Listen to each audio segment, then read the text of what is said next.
now it's 6:30, time for Fiction 15, a series of short stories commissioned by RTE Radio with younger listeners in mind. This week's story is called A Load of Nonsense. It's read by the author, Ian Wilde. This story is about Herbert Hackerthwaite, the man who first discovered nonsense deep in the Amazon jungle in 1854. A miner from Wigan, Herbert Hackerthwaite became lost down a coal shaft and tried to dig his way out.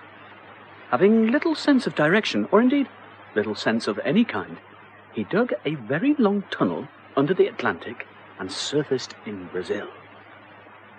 Herbert dug huge shafts in the rainforest until one day, momentous for the rest of the world, he struck nonsense. It was crude nonsense, like crude oil in a very unrefined state. At the bottom of a deep shaft, Herbert uncovered a rich deposit which took the shape of huge pairs of purple underpants. As he dug deeper, the nonsense grew sillier. His spade turned into a four-poster bed, and his finds became increasingly difficult to believe. After a single day in that first nonsense mine, Herbert brought to the surface 3 laughing oranges, a totem pole that had been tied in a knot, a jelly cathedral, and the complete works of Shakespeare translated into Mongolian with illustrations by Alexander the Great. When the natives who were helping Herbert came into contact with raw nonsense and began to cluck like chickens and headbutt nearby trees, it became clear to Herbert that he had discovered a powerful substance. He packed some of it into a trunk and sailed off down the Amazon and then back home. On arriving in London, the nonsense became a hysterically laughing blob and was placed in a number of bottles to be studied by scientists.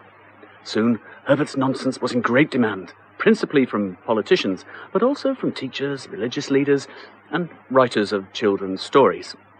Lewis Carroll paid £20 for a bottle, and later wrote Alice in Wonderland.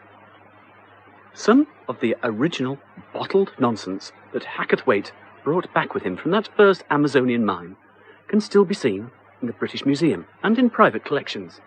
I have, in fact, for research purposes, some of the raw, unrefined nonsense that he brought home with him before me on my desk. It is kept corked in a quaint, old-fashioned bottle. Through the glass, the unrefined nonsense looks like slimy pajamas immersed in pond water. Periodically, the entire contents of the bottle squirm and rearrange themselves into the face of a woman with a large moustache. The aroma, if you take out the cork and... Oh no, I've spilled some on the paper. Don't worry, I can wipe it up quickly before it's... Oh no, it's taking over the page! Oh dear, now look what's happening! Elephants are stampeding across my story. There's at least 100 of them, charging towards me. Stop! They've stopped. There's been a bit of a pile-up at the back. They have an owner. Hey, what are you doing with these elephants? I'm trying to tell a nonsense story here, and they're really getting in the way. I have to take them for a walk. If they don't go to the toilet on a walk, they do it in a house. You keep elephants in the house? 100 of them. You must have a big house. I do have a big house. And I have a big nose, big feet, I have big ears and big everything. I am a big person, plus a little guy. Yes. Why are you only 6 inches high? The other 5'6" of me got fed up of looking after elephants and ran off to be another person. Are you going to move these elephants or not? I can't. They won't obey me. It was the other 5'6" of me they obeyed, and he's now a shark tamer in an underwater Australian circus. He sends me letters occasionally in wobbly handwriting. He's left-handed, you see, ever since a shark bit off his right hand. Listen, if you're not going to move your elephants, I'll have to move my nonsense somewhere else. First, I'll pack my writing desk and swivel chair in my bag. What am I putting them in a bag for? This is supposed to be nonsense. I'll put them in a sock with a hole in. What else will I need? A piece of cheese to write with. Look in the bottom of this drawer. What have we got here? A refrigerator. Yes, put that in the sock. Better still, put the sock in the refrigerator. That'll keep it warm. Now, let's find somewhere where there aren't any elephants. My God, they're everywhere. I know. I'll try in this jungle. That's better. Sit down against the skyscraper, get out my writing desk, and here we are. Now, for the rest of the nonsense. Damn, I've forgotten it.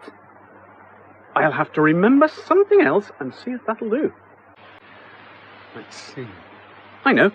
I'll talk about Herbert Hackathwaite instead. Hackathwaite's bottles of nonsense sold so quickly that he was forced to return to the Amazon to replenish supplies in 1855. It was at this point that Herbert set up the famous Nonsense Mining Company, which supplies governments to this very day. Though, sadly, Herbert himself died shortly after his return by falling down one of his own holes in the ground and being eaten by a vicious brown paper bag. For those of you who have never seen a hole, I have one here in my sock. See? I'm holding it up to the microphone now. If you look at your radio hard, you might see it. But if you do, make sure you also see a doctor shortly afterwards. Now, put the hole on the ground and... My, but that's a big hole. It's deep. I wouldn't like to fall in a hole as big as that one. Why, if an unsuspecting person were walking through the jungle at this moment, they might... Oh no, here comes one now. A man. He must be 5'6" high, and he's only got one arm. He must make savings of up to 50% on clothes. I bet he's trying to get to Australia. I can help him if I make this hole in the ground go right through the centre of the earth and out the other side. Hey, mind the... No, it'll have to be deeper than that. Just pick the man out using my extra long right arm to show off. Now, just then a man came along and fell into the hole.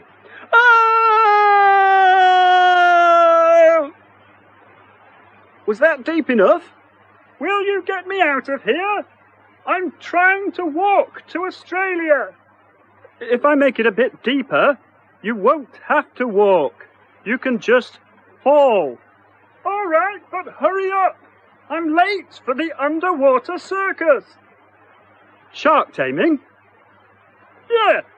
How did you know? Oh, just a hunch. Hang on. I'll imagine you a ladder. Thanks. Right. Just then a man came in and fell into a very deep... That didn't go on very long. I fell on a ledge. Now we'll have to do the whole thing again. No, it's okay. I'll just fall from the ledge. All right. Do you want to push? Oh, yes, please. Here you are, then. Here's my hand. But I want it back.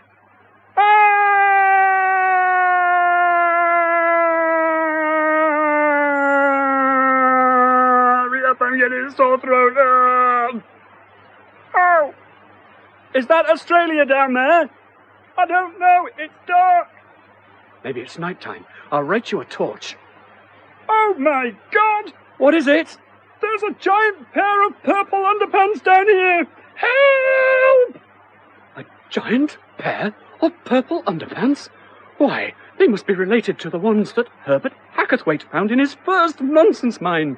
The great, great, great, grand underpants of the ones you have down there. I must have them. Send them up. They might be of incalculable scientific and historical value. Help! They've stolen my legs!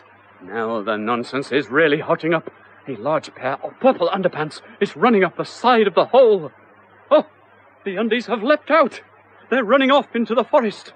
I must give chase. Into that jungle we go. Oh, the heat. The flies. The doors. Doors? What's a door doing in the middle of the rainforest? Somebody's knocking on it. Knock, knock. Who's there? I opens the door. Nothing there. Except a hand. And a three-legged chair. What do you want? Of course, I can't speak. Wait, it's giving me a letter. Open a bit of paper. An idiot is reading this. P.S. The shark spat me out because it didn't like the taste of chair. This hand must belong to the man I've left in a deep hole. The shark tamer. Listen, I gave one of my hands to him earlier in the story and he never gave it back. So you can come with me. Now, where was I? I don't know. I'm lost. That's strange because I knew where I was yesterday. Maybe if I go back to yesterday, I'll find out where I was then and be able to retrace my steps. Okay, I'll write myself into yesterday. Yesterday.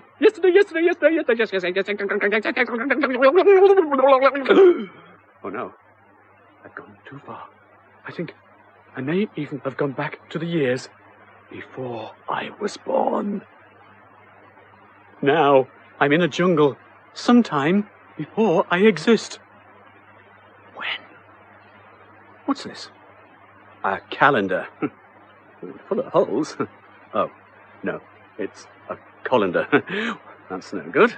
Wait, what's this? The date is stamped on it. Good heavens, it says the year is 1856. The very year Herbert Hackathwaite... Hey up, you.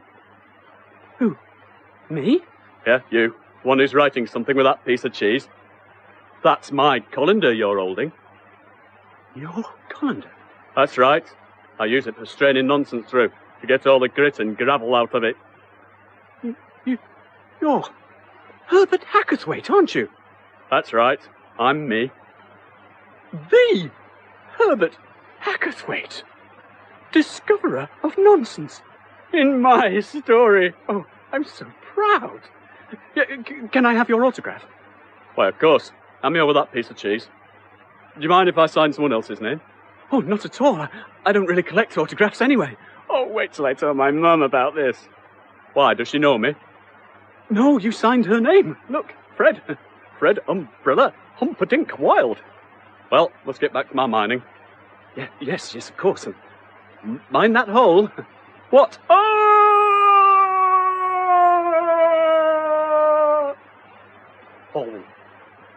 Oh no! There's a brown paper bag down here! Get off!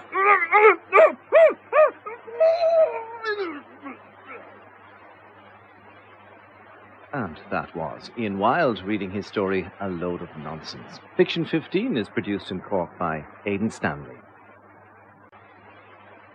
And that was Ian Wilde reading his story, A Load of Nonsense. Fiction 15 is produced in Cork by Aidan Stanley.